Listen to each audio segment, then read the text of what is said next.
After volunteering every weekend at my husband's charity events, I found him celebrating in the VIP section with his mistress, wearing a bracelet I bought him. When I confronted him, he said, "You're just background noise." I waited until his annual gala and handed every board member a full dossier of his lies and thefts, watching him lose everything by midnight. I don't really post on Reddit. I mostly read other people's stories, especially late at night when sleep feels impossible. But this time, I need to write this down.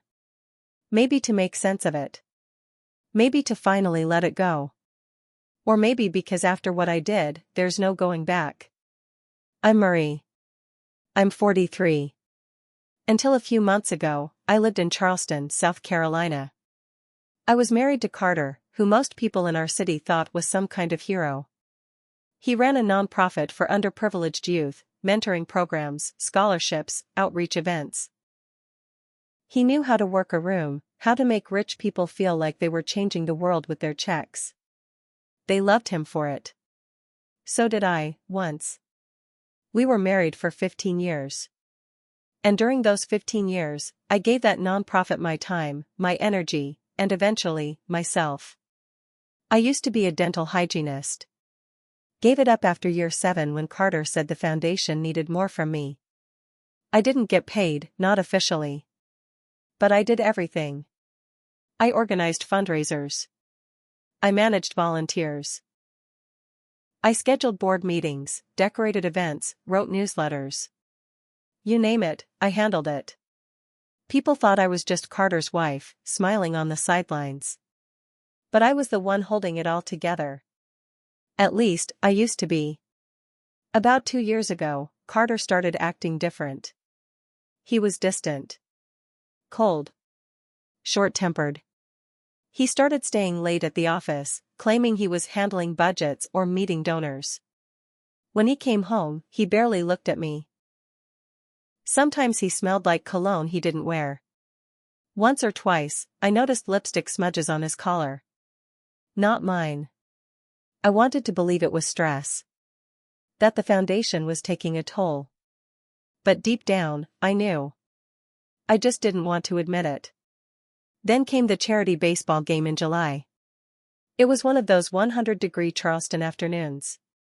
The nonprofit had partnered with a local minor league team to host a fundraiser. I was there early, setting up water stations, managing ticket tables, keeping things moving. Carter showed up an hour later in pressed khakis and a button-up, acting like the mayor of the damn stadium. Everyone greeted him like he was royalty. "Great job, Carter. God bless you for all you do. You're an inspiration." Meanwhile, I was lugging Gatorade coolers through the gravel. Around 3:45, I realized I hadn't seen him in a while. I figured I'd check the VIP tent, which was just a shaded area with fans and rented folding chairs. That's where the major donors hung out, cool drinks, catered food, no sweat. I stepped inside and froze. There he was. Laughing. Relaxed. Sitting close, real close, to a young brunette in a short white dress. She was maybe 28, 30 tops.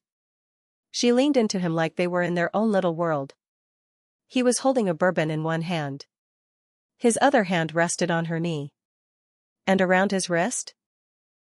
The bracelet I gave him for our anniversary last year. It was custom-made by a local artist. An oyster shell inlaid with silver, engraved with a line he always said when he started the nonprofit, "Give more than you take." I walked up slowly. "Who's that?" I asked, nodding toward her. He looked at me, calm as anything, and took another sip of his drink. "Does it matter?" "She's wearing your ring. You're wearing the bracelet I gave you." He stepped forward, looked me dead in the eyes, and said, "You're just background noise, Marie. Always have been." That moment split something in me. I didn't slap him. Didn't scream. I just walked away. Drove home in silence. I sat on the edge of our bed, still in my nonprofit volunteer t-shirt, for over an hour. Just staring at the wall. Then I started thinking. Carter's whole life revolved around his annual gala. Black tie. Silent auctions. Big donors flying in from New York and DC. All the board members. Local news. His moment to shine. And I knew something he didn't. He was sloppy. Always had been. He didn't know how to do real accounting. He trusted me to cover his tracks. I'd seen things. Receipts that didn't match. Donor funds moved around. Unapproved consulting payments to a shell company. And names, board members who didn't know they were being used to funnel money into Carter's pet projects. I had copies of all of it. And if he thought I was just background noise? Then I'd become the loudest voice in the room. After that day, I didn't bring it up. Not once. I let him believe I was crushed and would crawl back into silence like I always did. I played my role. I still went to meetings. Still answered emails from volunteers. Smiled at his side at smaller events. But inside, I was planning. First thing I did was open my old laptop, the one Carter never touched. I had kept backups. Old spreadsheets, scanned receipts, donor logs, payment approvals I'd written but never sent. I spent every night for the next 6 weeks digging through every document I had ever touched. I cross-referenced every payment to every invoice, checked the grant budgets against what had actually been spent. He'd been embezzling for at least 3 years. Thousands of dollars meant for teen job programs had been used to buy watches, luxury hotel stays, even a goddamn jet ski. A jet ski, for a guy who claimed to live modestly for the mission. The worst part? He used my name to approve some of it. That's when I realized he wasn't just cheating on me. He was setting me up to take the fall if anyone ever looked too closely. So I stopped covering for him. Around mid-August, I started visiting the board members one by one. Casual. Friendly. I told them I wanted to share some concerns I had, just for transparency's sake. I wore makeup. Smiled. Played the loyal, worried wife. I brought copies of spreadsheets. Highlighted entries. Dates. Names. I never accused. I just asked questions like, did you know Carter approved this without your signature? Or, were you aware this donation was redirected to a for-profit business owned by his friend? Most of them looked uncomfortable. Some asked me not to say anything yet, said they'd look into it. But I could see it. The doubt was planted. Then came the twist. In early September, I got a call from Cheryl, a volunteer coordinator I'd known for years. She sounded nervous. Marie. I don't know how to tell you this, but Carter's trying to get you pushed off the board. I didn't even know I was on the board. Turns out, he'd put me down as a non-voting advisory member 3 years ago to make it look like the nonprofit was family-driven. But now, he was claiming I'd been compromising operations and mismanaging communication. Trying to lay groundwork to discredit me. That's when I made my second move. I hired a lawyer.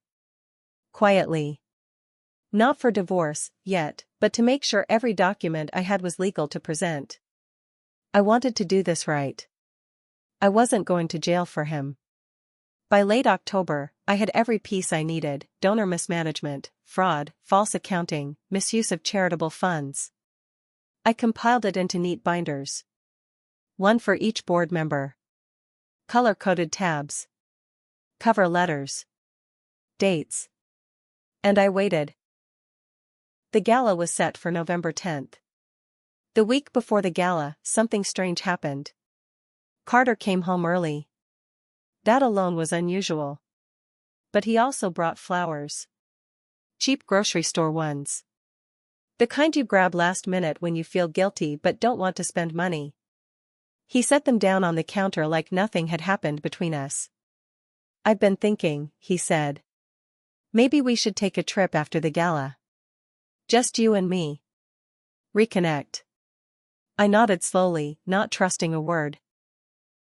Oh, he added, and maybe, you don't need to be at the gala this year. You've worked hard. You deserve a break. There it was. I played dumb. You don't want me there? It's more corporate now. Big donors, big optics. I need to present a clean image. You've been kind of emotional lately. I almost laughed in his face. He wasn't trying to fix anything. He was trying to erase me completely. 3 days before the gala, I got another call, this time from someone I never expected. Her name was Kayla. The brunette from the baseball game. She left me a voicemail. Hi, this is awkward, but I'm calling because I think Carter's been lying to both of us. He told me he was divorced. I found your number in one of his files. Please call me back. My hand shook when I dialed. When she answered, her voice was quiet. Nervous. She told me she worked in event marketing. Carter hired her freelance to help with social media campaigns. Said his wife was out of the picture and mentally unstable. Claimed I'd moved to Florida. Then she dropped the bomb, he proposed to her. 3 weeks ago. With a ring I recognized, the same one I'd picked out for our 10th anniversary, only with a different center stone. I felt like I'd swallowed glass. I'm so sorry, she said. I didn't know. I would have never, I didn't blame her. Not completely. I told her, come to the gala. Don't dress up. Just watch. She hesitated, then said, I'll be there. The night of the gala was cold. Charleston cold, where the air bites your skin but the sky's still clear. I wore a simple black dress. Nothing flashy. Hair pinned back. I didn't want attention. Not yet. As guests arrived, Carter was in full performance mode. Hugging donors. Laughing too loud. Kissing cheeks. He looked like the king of the world. Until the board members started showing up, each one handed a sealed black envelope at the door. Inside.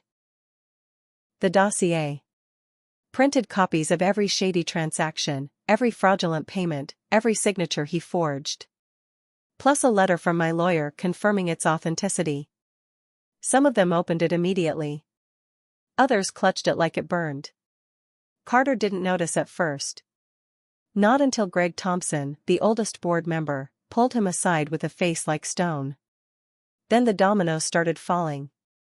At first, Carter tried to play it off. I watched him smile, shake hands, nod. But I could see the shift in his eyes. They darted. He started sweating under the lights. I stood near the back, sipping club soda. Watching. Then the real damage began. Greg wasn't subtle. He walked right to the mic as Carter finished shaking hands with a state senator. The music faded, and Greg's voice cut through the room. Before we get into tonight's program, I need to address something serious. You could feel the air shift.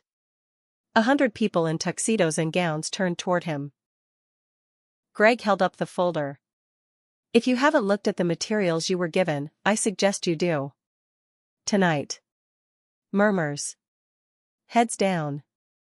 Papers opening. Carter's face went pale. Greg didn't stop. It has come to our attention that Mr. Carter Owens has been misusing nonprofit funds, falsifying board approvals, and lying to this organization and its supporters for years. The room exploded. Some people gasped. Others stood up. One woman dropped her wine glass. Carter tried to rush the stage, but Greg's son, a former Marine, blocked him. I don't think so. I didn't move. I didn't need to. My work was done. But then I saw her, Kayla. She stood just inside the entrance, wearing jeans and a coat, arms folded. When Carter saw her, his jaw locked. You, he growled. You called her? Now he was yelling. He turned toward me, eyes blazing. You think this makes you a hero? You think anyone will believe you? You're bitter, Marie. You're a nobody. I stepped forward, finally. Better a nobody than a fraud, I said loud enough for the whole room to hear. And then, for the final blow, I pulled out a flash drive. By the way, I said calmly, handing it to Greg. Here's the video footage from the cabin you claimed was for youth retreats. That wasn't a kids' retreat last spring, was it? It was you, a bottle of champagne, and someone who wasn't your wife, or your fiancé. Carter lunged toward me, but 2 security guards grabbed him. Board members were already pulling out phones. One woman screamed, "I donated $10,000 last year." The senator left without saying a word. By midnight, Carter was in handcuffs. Fraud. Embezzlement. Misuse of charitable funds. A local news crew showed up just in time to catch him being walked out, still yelling my name. The fallout was quick. The nonprofit froze all accounts and announced a full audit. The board removed Carter within 48 hours. Kayla disappeared from social media. She sent me a short message, "I'm sorry. I didn't know what kind of man he really was." Carter tried to sue me. My lawyer shut it down in a week. I had everything documented. His lawyer dropped him. By January, he was officially charged. I didn't go to the trial. I didn't need to. But I read the coverage. The judge called it a betrayal of public trust. He got 5 years. As for me? I moved out of Charleston. Sold the house. Changed my number. I went back to work, different city, different job. I live in a small place now. Quiet. Simple. Sometimes I think about all those years I spent behind the curtain. All the times I smiled for cameras while he soaked up the praise. All the weekends I gave up, all the lies I believed because I wanted to. I wasn't innocent. I stayed quiet too long. I let things slide. I didn't want to see what was right in front of me. But in the end, I spoke up. And I made damn sure the right people heard me. He called me background noise. Now he hears silence. And it's loud as hell.